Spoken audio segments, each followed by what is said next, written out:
Good morning. It is 11 o'clock and we are ready to do our Facebook Live. So I'm just going to wait a few moments just in case if anyone is joining me. And I had a cold last week and I'm still trying to get over that cold. Good morning. Hey, it's good to see you. We're just going to wait a few moments just to make sure if anybody else wanted to pop on this morning. But hopefully my nose is not going to be running and I'll try to talk as clearly as possible. We'll just wait a few moments till everybody, hopefully some more people join us. If you do have any questions about impulse control or really anything that you're looking to maybe address with music, feel free at any time to pop that in the little chat window as well.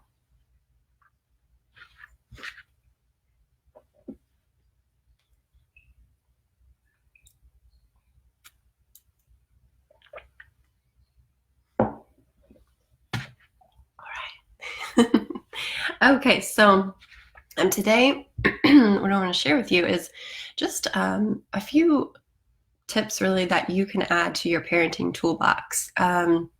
When it comes to our kids, every kid is different, and it's sometimes just feels kind of like a mystery of how can I help my kid grow? How can I help my kid, be the best that they can be?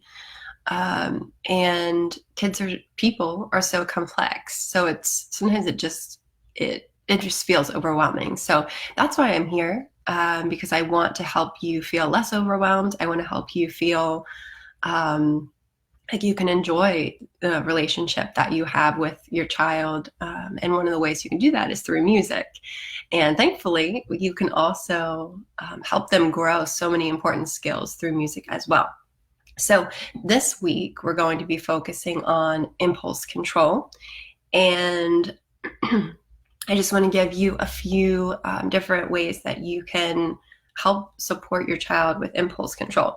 So some reasons it's really important to have impulse control is that, kids that tend to struggle with impulse control when they get upset or have any kind of high emotional state, they might act out in a physical way. So they might be hitting kids or kicking or biting. That tends to be, with younger kids or kids that maybe are nonverbal and older because they can't express themselves. So that impulse control has been trained to, with the lack of impulse control, has been trained to, let me just get this out of my body. If you have a teenager who has, doesn't have good impulse control, they might get in trouble, especially nowadays with social media. They might say something impulsively on social media and that's going to come back to haunt them, or they might do something that they end up regretting. So impulse control is just so, so important.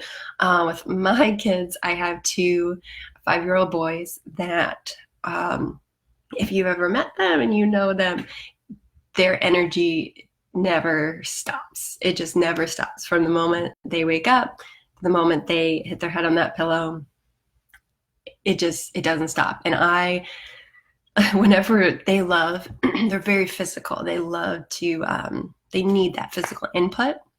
And so when they meet someone, usually a guy who, will wrestle with them and things, I am scared for that person's life with the two of them coming in and tackling this person.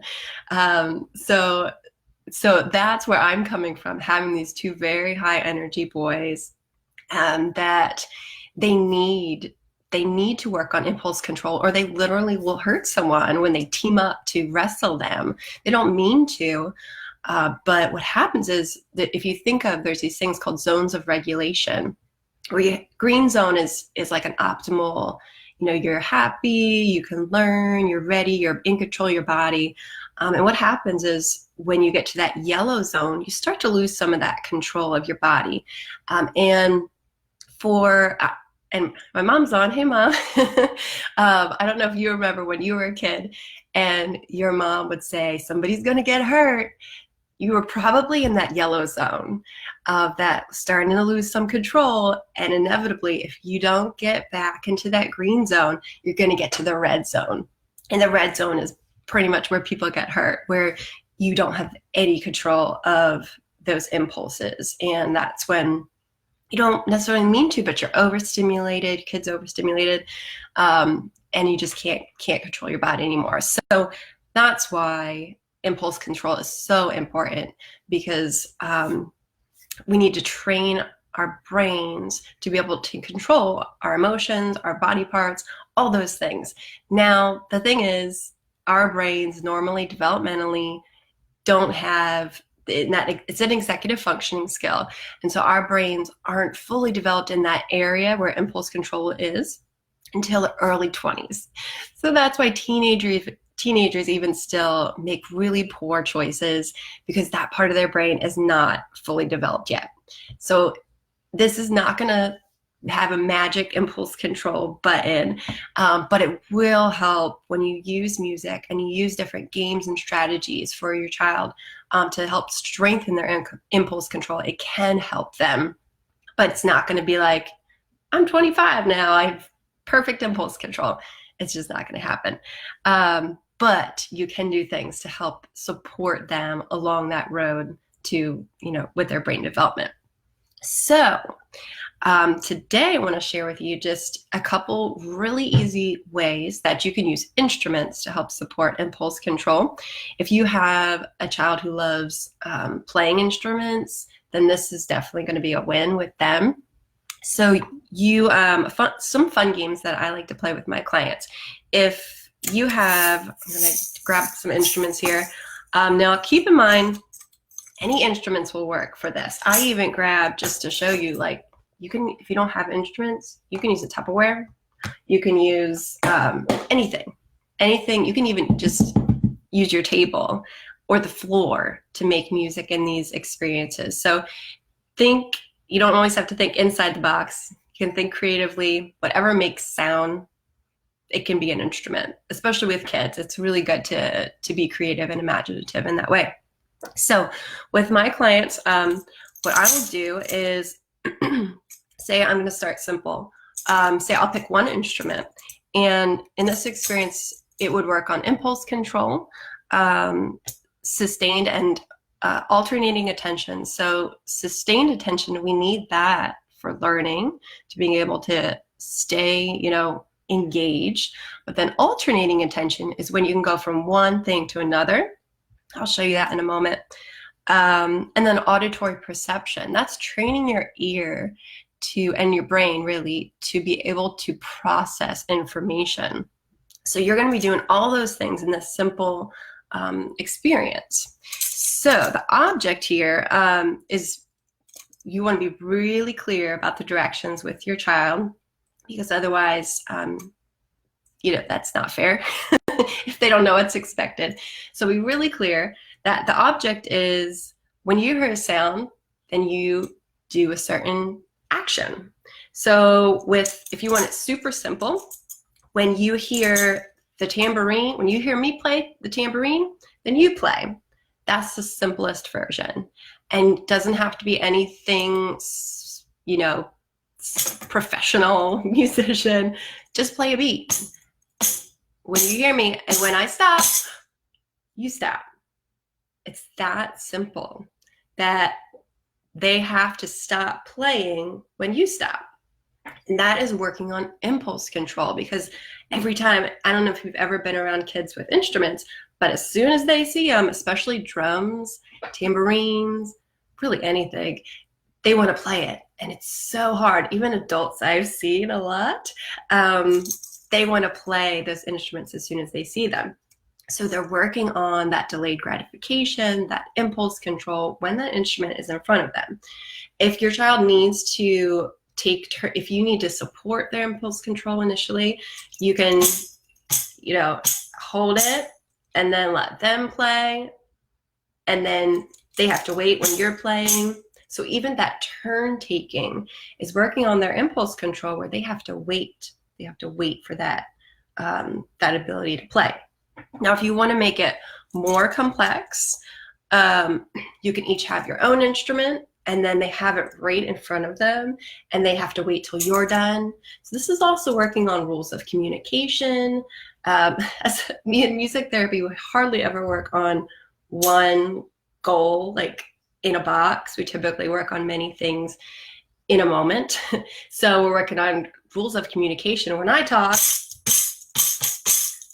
then you have to wait. So that way you hear what I'm saying, and then you can talk. So it's having that back and forth. Hope that makes sense.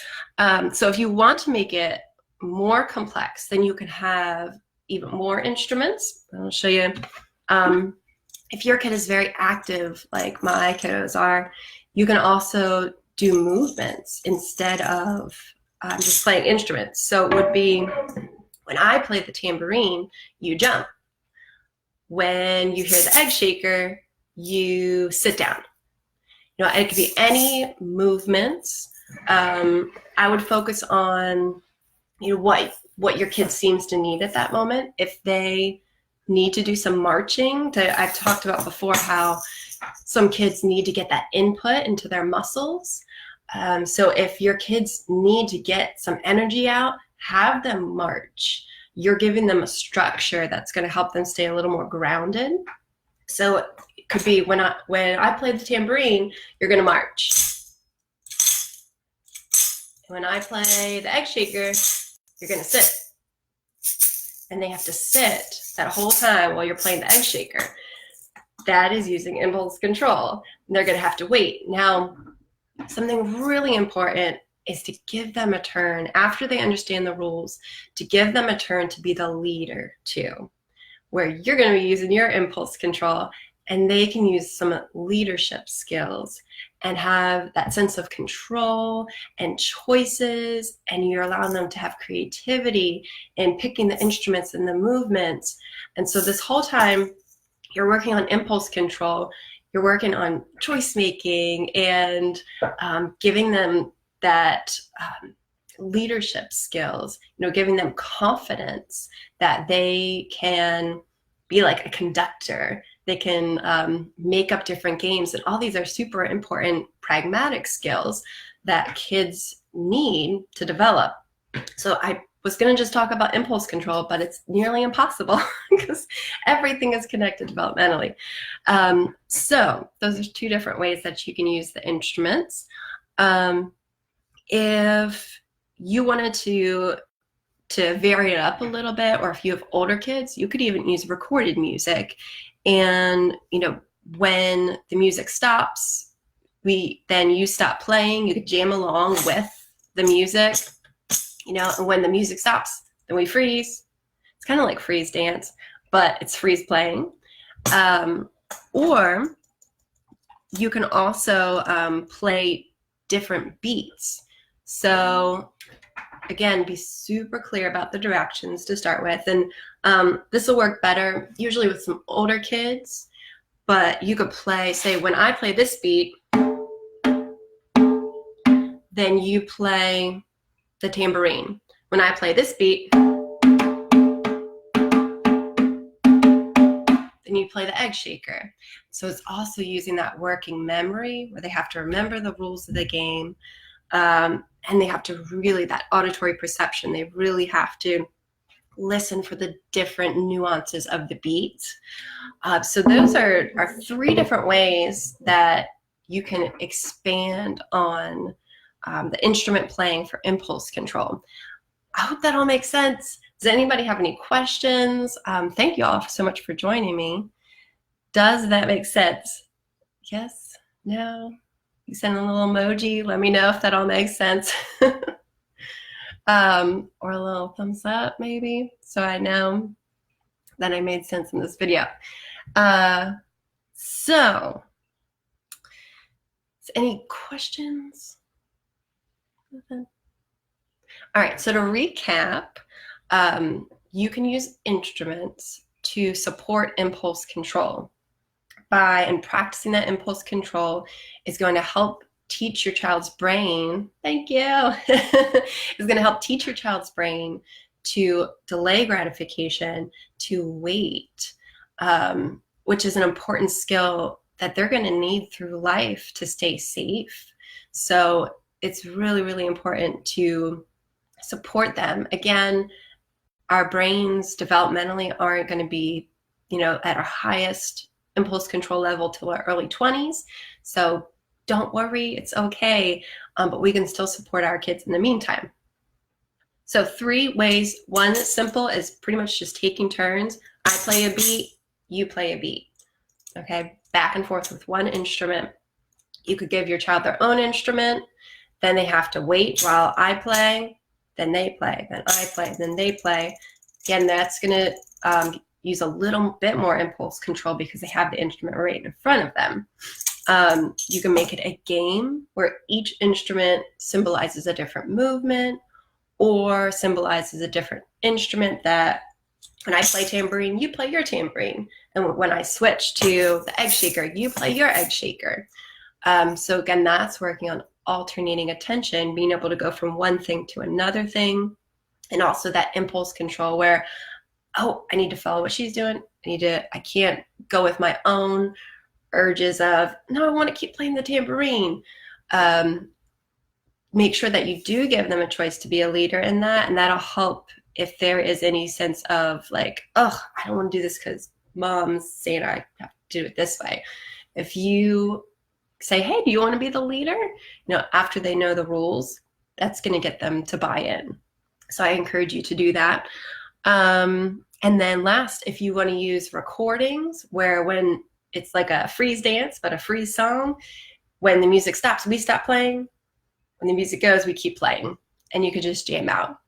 Now, of course, this is going to be working on all these skills, but also you're going to be having an important moment where you're connecting with each other. So, and connecting with music is not just sound, but it's emotions. So that is just so important for your child's development as well. So tomorrow, if you have any questions anytime, feel free to pop them up here. But tomorrow, I'm going to be sharing with you one really key component to your child's impulse control. And without this, it's just really, really important. Without this, your kid's going to struggle with impulse control. So I hope you'll join me tomorrow at 11 o'clock for just this quick video of just some parenting tools that you can use right away. Let me know, please share if you do any of these experiences. I would love to hear how it goes. And I hope you have a great day. Have a good lunch. Take care.